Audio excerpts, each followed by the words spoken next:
Meus irmãos, graça e paz. Eu quero convidar você a abrir sua Bíblia lá em Lamentações, livro de Lamentações, capítulo 1.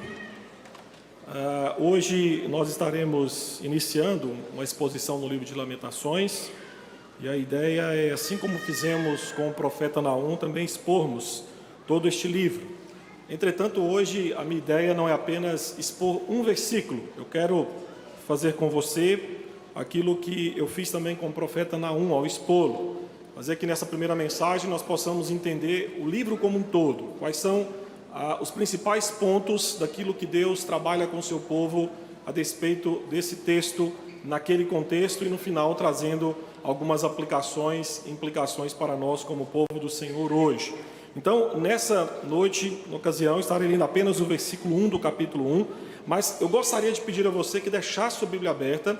No decorrer do sermão, nós estaremos passando por alguns versículos, lendo esses versículos, para que você possa ter uma compreensão do livro como um todo. Nessa palavra introdutória, eu quero apenas que você entenda que a dinâmica de Lamentações é falar sobre as estrofes do sofrimento humano.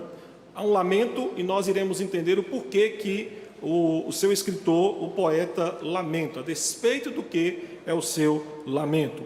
Diz assim, Lamentações, capítulo 1, versículo 1: Como já solitária a cidade outrora populosa, tornou-se como viúva, a que foi grande entre as nações, princesa entre as províncias, ficou sujeita a trabalhos forçados. Atente para isso. A guerra entrou-lhes pelo sono adentro, furiosa, com o som das explosões que naquela madrugada mudou a vida de todos. No oitavo andar de um prédio em Kiev, Anastasia Nesterova, 17 anos, acordou com um estrondo e entrou em pânico. Caterine, a avó de 72 anos, tentou acalmá-la, mas o pavor era forte, as sirenes eram ensurdecedoras, e a neta estava tão transtornada que demorou para ela ter um lampejo de serenidade. Meus irmãos, isto é apenas uma das várias descrições que a repórter Ana Túlia descreveu dos acontecimentos que ocorreram no dia 4 de fevereiro de 2022, por ocasião da invasão da Rússia à Ucrânia. Para nós que estamos longe daquilo que é descrito por essa repórter, esta é uma experiência que nós não sabemos muito bem como deve ser vivida. Acordar ao som de explosões, soldados marchando pela cidade, e ver tudo aquilo que lhe é conhecido, aquilo que lhe é precioso, aquilo que lhe é afável, sendo simplesmente devorado pelos invasores. Meu querido, Lamentações é um livro bíblico que retrata a reação por parte do povo que viveu a devastação causada por causa de uma guerra. E eu quero que você entenda que nesse livro não há nenhuma tentativa de ocultar o horror da destruição vivida em Jerusalém. O nome desse livro lá no hebraico, e aqui apenas para que você entenda que esse título, Lamentações, ele vem da tradução bíblica do grego, a Septuaginta, mas lá no hebraico não é o nome Lamentações. Esse nome no hebraico é a primeira palavra do livro, que é a palavra Eka, traduzida como a interjeição como. Meus irmãos, e essa interjeição, ela é extremamente tenebrosa, porque essa interjeição transmite o sentimento de tristeza, e geralmente era utilizada no verso inicial dos cantos fúnebres que eram entoados em Israel. Então, Lamentações é a reação aos eventos narrados, que quando você lê segundo o livro dos Reis, capítulo 25, segundo o livro das Crônicas, capítulo 36, descreve a queda do reino de Judá e da cidade de Jerusalém. Então, esse livro é um lamento sobre a guerra que castigou a pecaminosa Judá e a destruição que se abateu sobre a cidade santa e sobre o templo do Senhor. Compreenda que depois de um longo cerco, Jerusalém, depois de ter sido cercada pela Babilônia, depois de muito tempo, Jerusalém então cai nas mãos do rei Nabucodonosor no ano de 586 a.C. E a história nos fala que grande parte da população de Jerusalém foi deportado para a Babilônia. E embora Lamentações esteja relacionado aos acontecimentos descritos lá no livro de Jeremias, meus queridos, não é porque vem depois de Jeremias que é uma continuação de Jeremias. O que você tem que entender é que Lamentações é uma reação àquilo que é descrito no profeta Jeremias. E é uma reação em forma de uma coleção de poemas escritos para um funeral. Dos 5 poemas que tem esse livro, os 4 primeiros são acrósticos, sendo que a primeira letra de cada linha começa com uma letra do alfabeto hebraico. E esse acróstico ele tem um duplo propósito. Primeiro propósito, apontar que, de certa forma, a Lamentações poderia ser mais fácil memorizado por aqueles que estavam entoando. E o segundo propósito é que Lamentações descreve os sofrimentos do povo de Deus, de Aleph a Taf. Se fosse do português, seria descreve o sofrimento do povo de Deus, de A a Z.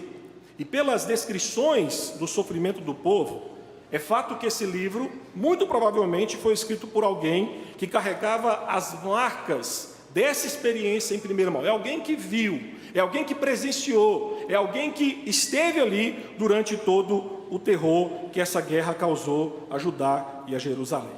E por mais que a autoria do livro não nos seja apresentada no livro, muito provavelmente o seu autor seja de fato o profeta Jeremias. É provável que as lamentações mencionadas lá no segundo livro das Crônicas, capítulo 35, versículo 25, sejam os exatos lamentos que compõem o livro que nós estamos hoje estudando, que é o livro de Lamentações.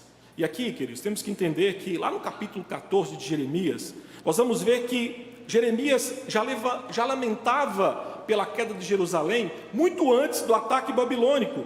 Então seria natural que ele continuasse derramando lágrimas depois que a sua amada cidade finalmente caiu. Todavia, o que você também tem que entender é que Lamentações não é sobre os sofrimentos de um indivíduo. Meus irmãos, os poemas do livro são lamentos comunitários que expressam a tristeza em razão do abandono de Deus por causa dos pecados do seu povo. E nessa oportunidade, então, eu quero fazer você entender, uma visão geral do livro, a tríade. Quais são os 3 principais pontos que é tratado nesse livro? Primeiramente, Lamentações revela o real motivo do sofrimento do povo de Deus. Lamentações não é o gemido causado por sofrimentos inevitáveis ou inexplicáveis. Nada disso.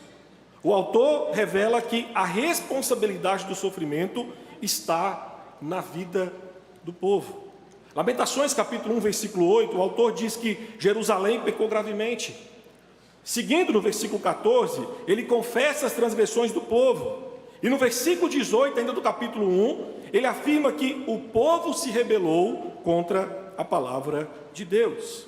O sofrimento coletivo, queridos, de Lamentações, foi o resultado direto dos pecados que esta nação incorreu por séculos. Além disso, os profetas e os sacerdotes, que eram os líderes espirituais da nação, que deveriam exortá-los, foram imorais em seu comportamento, trazendo ainda mais treva sobre Judá. E eu gostaria que você atentasse aí, Lamentações capítulo 2, versículo 14. Lamentações 14, atente para aquilo que o escritor diz. Os teus profetas te anunciaram visões falsas e absurdas, e não manifestaram a tua maldade para restaurarem a tua sorte, mas te anunciaram visões de sentenças falsas que te levaram para o cativeiro.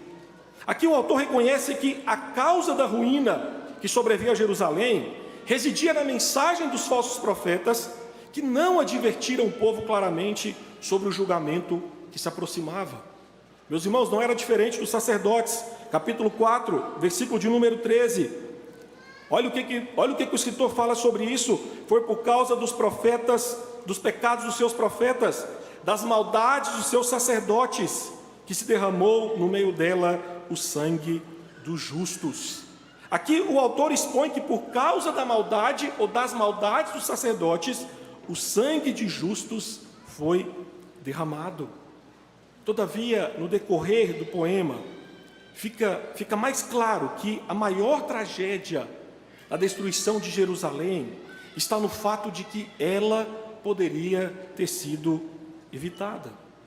No fundo, meus irmãos, o povo escolheu persistir no engano da idolatria, no engano do paganismo, em vez de preferir os elevados padrões morais e éticos da aliança do Senhor. E durante gerações os israelitas, principalmente o povo de Judá, foram avisados por muitos profetas de Deus que o modo pecaminoso e imoral do povo iria resultar em juízo divino.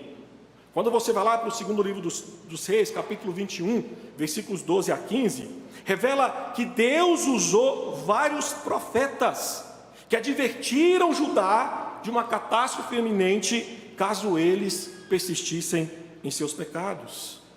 Infelizmente, parece que a repetição da ameaça do juízo divino e a aparente demora da visitação divina, como diz Jeremias lá no capítulo 7, calejou os ouvidos do povo e trouxe uma falsa sensação de segurança, levando esse povo por séculos a ignorar, queridos, a ideia de arrependimento.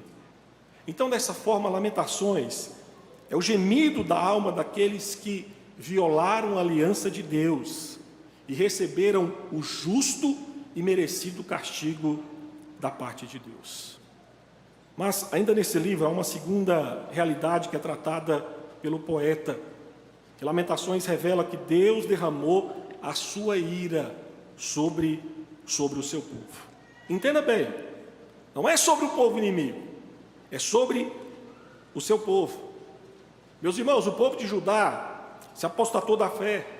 E quando você pega para fazer um contraste entre a história do Reino do Norte e o Reino do Sul, você percebe que parece que o povo de Judá simplesmente ignorou as duras lições ensinadas um século antes no cativeiro do Reino do Norte. E compreenda, o Reino do Norte tinha repudiado a aliança da mesma forma que o povo de Judá estava fazendo.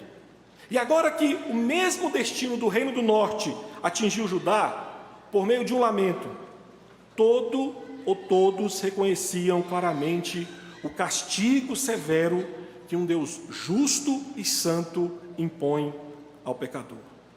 Lamentações dá vazão à emoção, Lamentações dá vazão às lágrimas por saber que o poder por trás do massacre não era a terrível máquina de guerra Babilônia. Não, meus queridos, era o próprio Deus derramando a sua ira.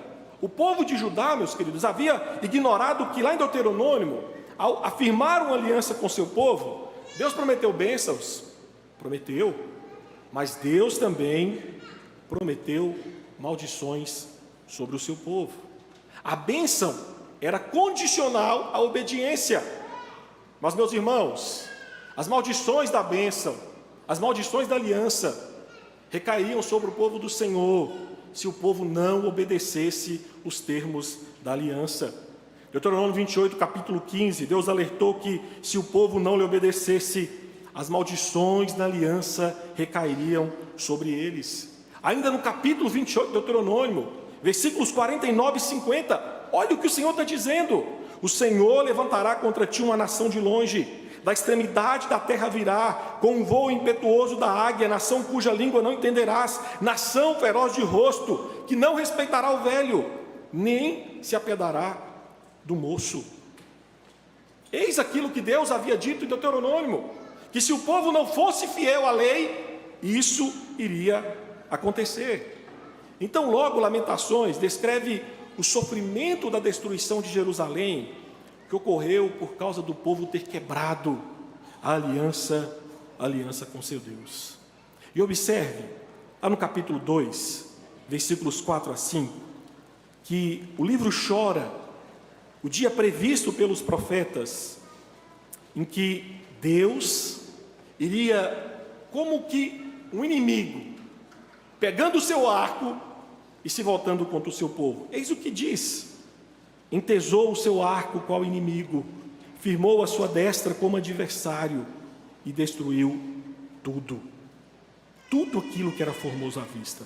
Derramou o seu furor como fogo na tenda da filha de Sião. Tornou-se o Senhor como inimigo devorando Israel, devorou todos os seus palácios, destruiu suas fortalezas e multiplicou na filha de Judá o pranto e a lamentação. Se você se lembra, quando eu expus aqui Naum, os acontecimentos de Naum acontecem antes de Lamentações. Você se lembra que uma das figuras mais marcantes em Naum é Deus se colocando como um guerreiro, indo lutar em favor do seu povo. Meus queridos, aqui o que Lamentações está nos dizendo é que o Deus guerreiro, que lutou continuamente em prol do seu povo, agora em tempo de julgamento, luta contra o seu próprio povo. Lamentações registra o dia do Senhor, o dia do Senhor para Judá, vindo com toda a sua fúria. A ameaça da maldição da aliança tornou-se aqui para o povo de Judá, meus queridos, uma realidade terrível e ao mesmo tempo um pesadelo inesquecível. Quando você lê Lamentações, o capítulo 2 como um todo, você vai ter um deslumbre ali, um vislumbre da veemência da ira divina contra Sião. Quando você chega no capítulo 4, você vai ver que ali nós enxergamos as terríveis consequências desse julgamento. E tão terrível foi esse julgamento do Senhor, que vai para o capítulo 1, versículo de número 2. Atente para o que esse texto diz. Chora e chora de noite, e as suas lágrimas correm pelas faces. Não tem quem a console. Entre todos os que amavam, todos os seus amigos procedem perfidamente contra ela, tornaram os seus inimigos. Versículo 16 e 17 do mesmo capítulo. Por essas coisas choro eu, os meus olhos se desfazem em águas, porque se afastou de mim o Consolador, que deveria restaurar as minhas forças. Os meus filhos estão desolados, porque prevaleceu o inimigo. Estende Sião as mãos, e não há quem o console. Ordenou o Senhor acerca de Jacó, que os seus vizinhos se tornem seus inimigos. Jerusalém é para eles como que coisa imunda. Esses versículos aqui, meus queridos, enfatiza a ruína, a solidão, a sensação de abandono sentidas pelos sobreviventes do julgamento divino aqui em Jerusalém. Esses textos dizem que o povo vertia lágrimas, mas sem qualquer vislumbre de consolo. O texto que nós lemos no início, Lamentações capítulo 1, versículo 1, descreve a ira divina por meio de uma personificação da cidade de Jerusalém. E é descrita a cidade como uma mulher que anteriormente era orgulhosa, era rica, era nobre, e que agora, porque a mão do Senhor pesou sobre ela, se tornou uma viúva, forçada a viver como uma escrava. Vá para o capítulo 4, versículo 22. Capítulo 4, versículo 22. O castigo da tua maldade está consumado, ó filha de Sião. O Senhor nunca mais te levará para o exílio. O que o escritor está nos dizendo aqui é que nos dias da ira divina, o único consolo da filha de Sião era saber que os castigos pelos seus pecados se cumpririam. Mas, no meio dessa tristeza toda, onde há choro, Lamentações também revela que existe esperança de consolo em meio ao sofrimento. Esse livro não contém só tristeza, meus irmãos. Acima das notas do lamento, ou de lamento do poeta, pelos pecados do seu povo, brilha também a luz da redenção. O objetivo teológico de Lamentações é reconhecer o juízo divino contra Judá e suplicá-lo em favor do seu povo, para que esse Deus gracioso e misericordioso pudesse redimi-lo.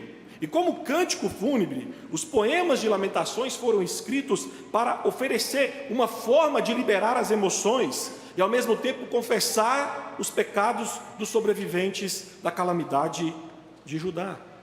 Por isso que a esperança redentiva do poeta brilha logo em Lamentações capítulo 1, versículo 1. Meus irmãos, logo no primeiro versículo, o texto diz que Jerusalém não é vista como um defunto, mas como uma viúva. Para um defunto não existe mais esperança, mas para uma viúva existe. Todavia, o lamento desse livro destaca que qualquer esperança para o futuro teria de ser baseada no arrependimento de toda a nação. A alma de uma nação penitente, prostrada de vergonha, reconhecendo as suas muitas transgressões e rebeldia. Nós já podemos ver, lá no capítulo 1, eu gostaria que você voltasse para lá e você acompanhasse o versículo 14. Versículo 14 e o versículo de número 22 do capítulo 1, quando ele diz: o jugo das minhas transgressões está atado pelas suas mãos. Versículo de número 22, venha toda a sua iniquidade à tua presença, e faz-lhes como me fizeste a mim, por causa de todas as minhas prevaricações, porque os meus gemidos são muitos e o meu coração está desfalecido. Capítulo 1, versículo 18, também narra a confissão de pecado da viúva de Jerusalém, reconhecendo a justiça de Deus em seu juízo, por causa da sua infidelidade à aliança. Atente o que diz aí no capítulo 1, versículo 18, quando o escritor então disse: justo é o Senhor, pois me rebelei contra a sua palavra. E eu quero que você entenda que é essa confissão e arrependimento que dá sentido, que dá substância às palavras de Lamentações capítulo 3, que contém a declaração mais explícita de esperança em meio ao caos, em meio à devastação, em meio à destruição. Lamentações capítulo 3 serve não apenas como centro literário desse livro, mas também como centro teológico do livro, porque nele o poeta ora, meus queridos, e expõe a sua esperança, suplicando por arrependimento e um retorno do Senhor.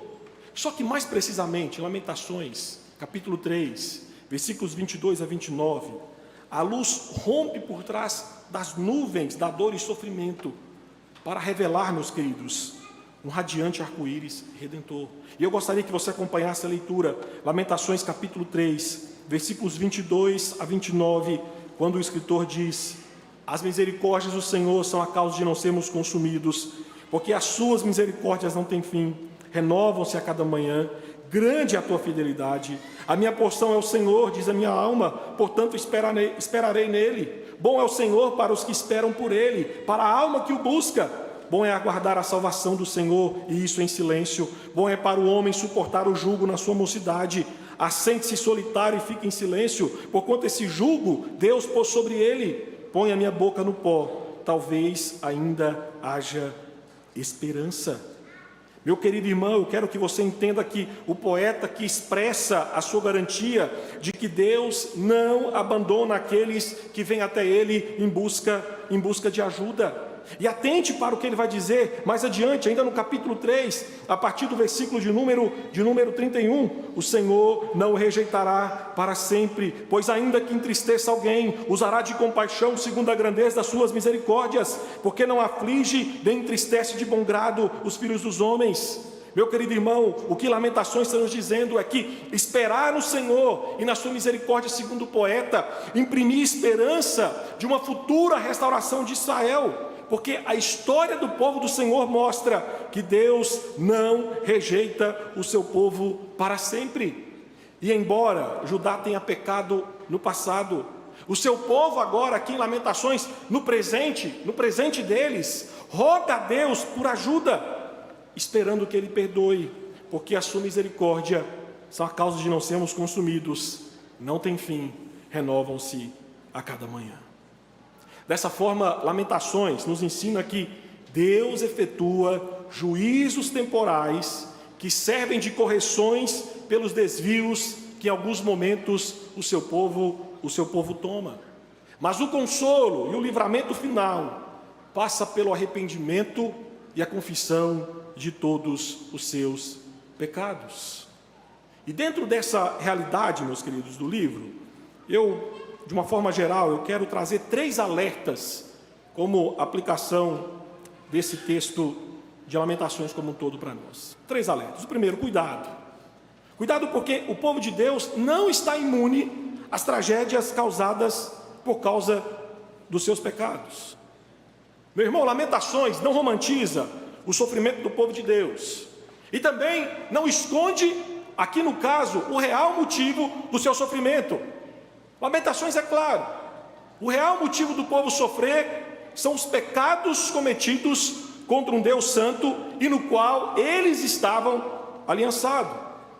É verdade que nesse mundo caído, o sofrimento em muitos momentos, para nós cristãos, ou para qualquer outra pessoa, mesmo não sendo cristão, é inexplicável e inevitável. Meus irmãos, nós trilhamos em um mundo sujeito a mortes, doenças, tragédias, e que de forma inevitável, muitas vezes bate na nossa vida. Em outros momentos, o sofrimento é inexplicável, porque Deus, em sua soberania, em sua providência, não nos permite entender o seu propósito. Exemplo bíblico disso, posso citar para você o sofrimento de Jó, ou o sofrimento de Remã, no Salmo 88, só que com uma diferença gritante. Tanto no caso de Remã, quanto no caso de Jó, meus queridos, ali, não existem quedas morais que os fizeram merecer tal sofrimento. Mas entenda, no caso de Lamentações, o povo de Judá, o povo de Jerusalém, foi merecedor dos sofrimentos que lhe sobrevieram. Então, os gritos de dor, o sentimento de abandono, a devastação da cidade, o exílio, foi culpa e responsabilidade dos habitantes de Jerusalém. A tragédia que acometeu Judá foi porque eles desconsideraram a palavra de Deus. E eu quero te falar que essa mensagem deve ecoar aos nossos ouvidos hoje, porque, meu irmão, compreende e aceite isso, nós somos tão maus como o povo de Judá. Nós precisamos, como povo de Deus, entender e enxergar o poder destrutivo do pecado, porque muito daquilo que nós sofremos como igreja, meu irmão, não é culpa de quem está lá de fora, a culpa é como nós aqui dentro estamos vivendo. Como igreja, paulatinamente, nós temos aceitado algumas formas de pecado, só porque são aceitas cultural e socialmente. É triste pensar que muitos de nós, e aí como igreja de um modo geral, nós temos nos esquecido que Satanás é um mestre na arte de se esconder sob o disfarce de amizade. E aí de forma crescente nós temos visto igrejas se afastando da sã doutrina, famílias cristãs ignorando o culto familiar, a Bíblia e a pregação se tornando menos relevante para muitos cristãos. A palavra de Deus tem perdido a sua influência sobre a vida de muitos cristãos, resultando na multiplicação das transgressões. E aos poucos, muitas igrejas estão se afastando de Deus e sendo atraídas pelo divertimento mundano. E aquilo, meus queridos, que era considerado frívolo, aquilo que era considerado mal, aquilo que era considerado horrendo, perigoso, começa a cada dia a tomar mais tempo do povo de Deus. E nesse contexto, o verdadeiro povo de Deus sofre, porque está inserido em uma igreja professante, que é mais conhecida pela sua ignorância bíblica do que pelo conhecimento de Deus, é mais conhecida pelo mundanismo do que pela sua piedade, é mais reconhecida pela sua apatia do que pelo zelo, é mais conhecida pela sua irreverência do que pelo temor a Deus, é mais reconhecida, meus queridos, pelo entretenimento do que pela mensagem da cruz que confronta e salva pecadores. E você deve estar pensando, pastor, ai de mim, não estou nisso. Meu querido, pense bem, esse alerta de Lamentações tem que servir para nós. Tem que servir para nós. Pecado cometido por um ímpio é pecado e uma afronta contra Deus. Mas um pecado cometido por um cristão, de acordo com as Escrituras, tem um peso maior. A maior tragédia dos nossos pecados é que eles são piores do que os pecados cometidos pelos ímpios. Sabe por quê? Porque nós agimos contra uma luz maior.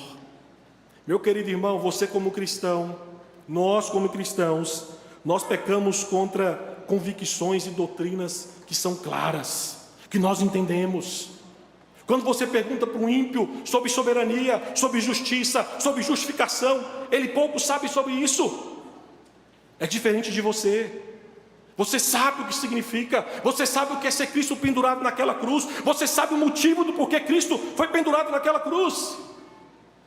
Thomas Watson dizia que os nossos pecados são piores que os pecados dos demônios, porque os anjos caídos nunca pecaram contra o sangue de Cristo. Cristo não morreu por eles, mas nós cristãos, nós temos afrontado o sangue de Cristo com os nossos pecados.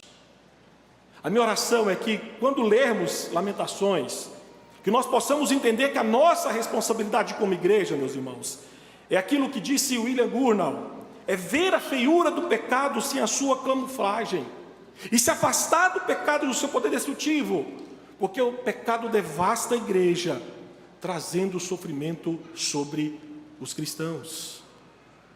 Meu irmão, quantas igrejas morreram por conta do legalismo? Quantas igrejas morreram por causa do liberalismo? Olha a igreja mãe que trouxe o presbiterianismo para o Brasil. Hoje, uma transexual é a pastora do Supremo Concílio daquela igreja. E quando que isso aconteceu? Em algum momento, nós, como povo do Senhor, começamos a agir como o povo de Judá. Então, cuidado, porque o pecado que você comete, ou o pecado que nós cometemos como igreja, tem o poder de devastar uma igreja inteira. E tem. O segundo alerta que dou para você, a partir de Lamentações: meu irmão, minha irmã, acredite, Deus trata os pecados do seu povo por meio de juízos temporais. Lamentações faz com que eu e você, os leitores desse texto, encaremos que a real possibilidade do nosso sofrimento momentâneo seja um juízo temporal de Deus, como um fogo para purificá-lo, como uma vara para corrigi-lo. E olha, eu vou dizer para você que esse eco de Lamentações para nós hoje, meus irmãos, principalmente em um contexto calvinista, meu querido, como que isso aqui se faz necessário ouvir? Infelizmente, em um contexto calvinista que nós estamos, muitos, de forma errada, são levados a pensar em um tipo de graça salvadora, sem qualquer responsabilidade moral diante de Deus. Sem qualquer responsabilidade moral. O pessoal até brincava no seminário, tinha um professor que brincava que tinha os 3 S presbiterianos, que era salvo, sentado e sossegado. Salvo, sentado e sossegado. Não, meus irmãos. Nós acabamos, por conta dessa noção errada de falta de responsabilidade diante da graça salvadora, incorrendo no erro que o teólogo alemão Dietrich Bonhoeffer intitulou de graça barata. Em seu livro Discipulado, ele disse que é a graça sem cruz, é a graça sem Jesus Cristo, Senhor Jesus Cristo vivo e encarnado. E no seu livro Bonhoeffer dizia que esse é o tipo de graça que concedemos a nós mesmos, que serve como que um passe que permite para nós cristãos vivermos a vida hoje da maneira que bem entendemos, ou da mesma forma que nós vivíamos antes de supostamente virmos a Cristo. E essa graça é barata porque quem vive sob ela, dizia Bonhoeffer, não difere da vida de quem está sob o jugo do pecado. E no final ele vai dizer: olha, essa graça é barata porque a pessoa pensa que está seguindo Cristo, mas não segue. É simplesmente uma graça sem responsabilidades diante do Senhor. O que Lamentações alerta a mim e a você é que a graça redentora de Deus não retira do povo de Deus obrigações morais e sociais. Meu querido irmão, sede santos porque eu sou santo, segue sendo um imperativo divino. O povo de Judá, aqui em Lamentações, abraçou esse tipo de graça barata, e após ignorar muitos avisos divinos, o povo bebeu o cálice da ira divina. Lamentações, como nós lemos, identifica Deus como um inimigo, empreendendo uma guerra contra o seu povo em razão dos seus pecados. Deus, da mesma forma que ocorreu com Judá, hoje manifesta a sua ira que é a sua santidade posta em ação contra o pecado, a sua ira que é a sua ojeriza por toda a injustiça. Deve estar pensando, mas pastor, olha só, o povo de Deus não tem como receber a ira do Senhor sobre si. Por quê? Não, de fato, a palavra do Senhor, lá em João 3,18, vai nos falar que nós não recebemos a ira de Deus sobre nós no que diz respeito à condenação. Porque a ira do Senhor que era para vir sobre nós, lá na cruz de Cristo, meus queridos, tratou em Cristo dos nossos pecados. Cristo é o Cordeiro que foi literalmente queimado pela ira divina no lugar dos pecadores nos quais eu e você fazemos parte. Mas entenda que na nossa atual existência, no sentido retributivo e disciplinar, a ira do Senhor se manifesta e é derramada sobre o seu povo. Não se esqueça que em 1 Pedro, capítulo 4, versículo 17, o apóstolo afirmou, pois chegou a hora de começar o julgamento, e o julgamento começa por onde? Começa pela casa de Deus. Então Deus, nessa atual existência, julga o seu povo, corrigindo muitas vezes, através de tribulações, através de perseguições, através de dificuldades da vida, cujo intuito é a purificação, é o aperfeiçoamento dos cristãos e da igreja de uma forma geral. E olha, o que eu enxergo ser fascinante nesse aspecto, é que a ira divina, ela não usurpa, nem é maior do que o amor. Não, meus queridos, a ira divina vindica o amor. Porque no caso de Judá, e no caso dos juízos temporais que Deus derrama sobre o seu povo, entenda que está fundamentado na aliança entre Cristo e os cristãos. Você que é pai, você que é mãe, ou você já foi pai e mãe, você sabe que, como adultos, nós sabemos que o amor nem sempre deixa os nossos filhos fazerem o que bem entende. O pai que ama de fato o seu filho, a mãe que ama de fato o seu filho, previne e ao mesmo tempo disciplina quando o filho é desobediente. Meu querido irmão, da mesma forma o Senhor age para conosco hoje.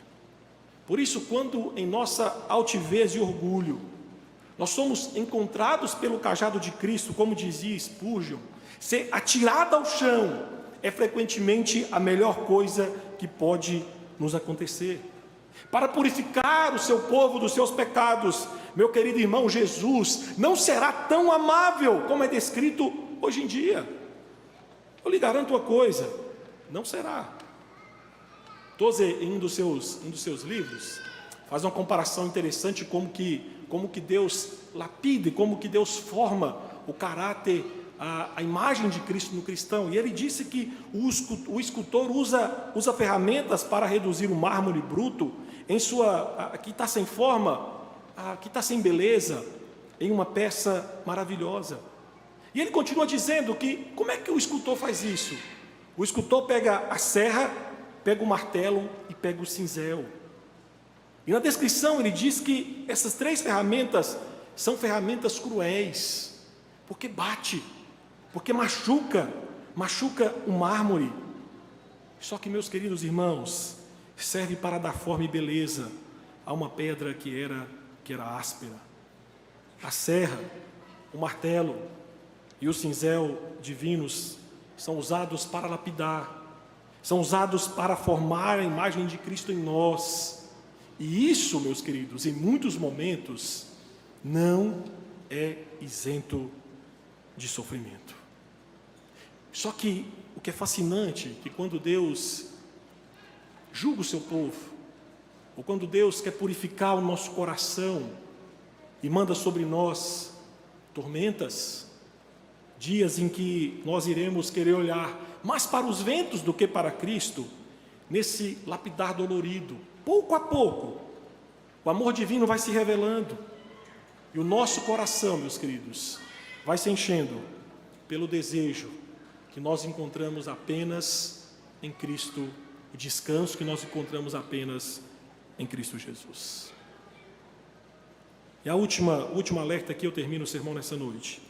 Meu querido irmão, creia que a graça de Deus sempre brilha acima das nuvens do pecado, na vida daqueles que confiam em Cristo Jesus. Em meio às consequências da destruição de Jerusalém, O poeta lamentou o fato de Deus ter rejeitado e ter abandonado Judá. O castigo enviado por Deus foi justo, e diante da dor, diante do sofrimento por causa dos seus pecados, arrependidos, se voltam para Deus e experimentam esperança de serem alvos da misericórdia do Senhor. É fato que a nota de esperança expressa aqui em Lamentações encontra o seu cumprimento parcial na restauração da terra, que se segue algumas décadas depois, no decreto do rei persa Ciro. E embora o povo, nos dias de Ciro, tenha voltado para a terra, naqueles dias o povo não possuía independência política. Embora por conta do decreto de Ciro, o templo foi reconstruído, Ageu nos fala que não refletia a mesma glória do anterior. Quando você chega no final do Antigo Testamento, você percebe que o povo de Israel, o povo de Judá, mesmo tendo retornado para a sua terra, é deixado na expectativa de algo mais. Meus irmãos, Lamentações capítulo 5, quando você termina de ler, existe uma expectativa de que no futuro do povo de Judá, Deus intervenha, lutando novamente em favor do seu povo. Meu querido irmão, como que o Novo Testamento é sublime nesse sentido. Porque o Novo Testamento identifica essa expectativa que o povo de Judá teve, sendo satisfeita. Jesus Cristo veio como um guerreiro divino, e não mais contra o seu povo, mas a favor do seu povo, e derrotou todos os inimigos do seu povo lá na cruz. A Bíblia trata que Jesus Cristo é o guerreiro divino que não se coloca mais contra o seu povo, mas se coloca a favor do seu povo, e lá na cruz do Calvário, por meio da sua obra na cruz, ele põe fim à devastação que os inimigos causaram no seu povo. De certo modo, a dor sentida pelo poeta aqui em Lamentações apenas antecipa a dor sentida por Cristo na crucificação. Entretanto, na cruz, a dor sentida não foi pelos pecados de Cristo. Meu querido irmão, a dor sentida foi pelos nossos pecados. Só que as Escrituras vai além e diz que a igreja, a noiva do Cordeiro, que somos nós que aqui estamos hoje, nós temos esperança de não ficarmos mais aprisionados aos nossos pecados, porque a noiva de Cristo ficou apenas 3 dias viúva. O seu noivo ressuscitou e lhe deu vida. Meu querido irmão, como igreja, nós somos uma noiva viva e que vive à espera do retorno do seu noivo perfeito. Por isso, para você que está aqui nessa noite, quem sabe você está vivendo refém do pecado, ou quem sabe você está vivendo debaixo do jugo e do sofrimento causado por conta dos seus pecados. Creia que Jesus Cristo é aquele que põe sobre os que em Sião estão de luto uma coroa em vez de cinzas, óleo de alegria em vez de pranto, vestes de louvor em vez de espírito angustiado. Por causa de Cristo, as linhas dos poemas do seu lar desfeito deixam de ser lamentos e passam a ser de restauração. Por causa de Cristo, as estrofes da dor da sua imoralidade se tornam em canções de santidade. Creia que em Cristo as notas tristes e desesperadoras de uma existência em rebeldia para com Deus são transformadas em melodias de salvação.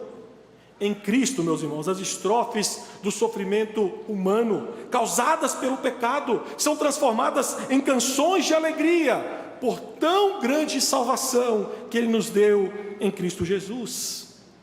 Dessa forma, enxergue por meio das estrofes de Lamentações que Deus, em sua providência, continua tratando do seu povo, em alguns momentos por meio do sofrimento, fazendo-os enxergar e desejar cada dia mais pelo Supremo Redentor, que prometeu e já está cumprindo enxugar dos nossos olhos todas as nossas lágrimas.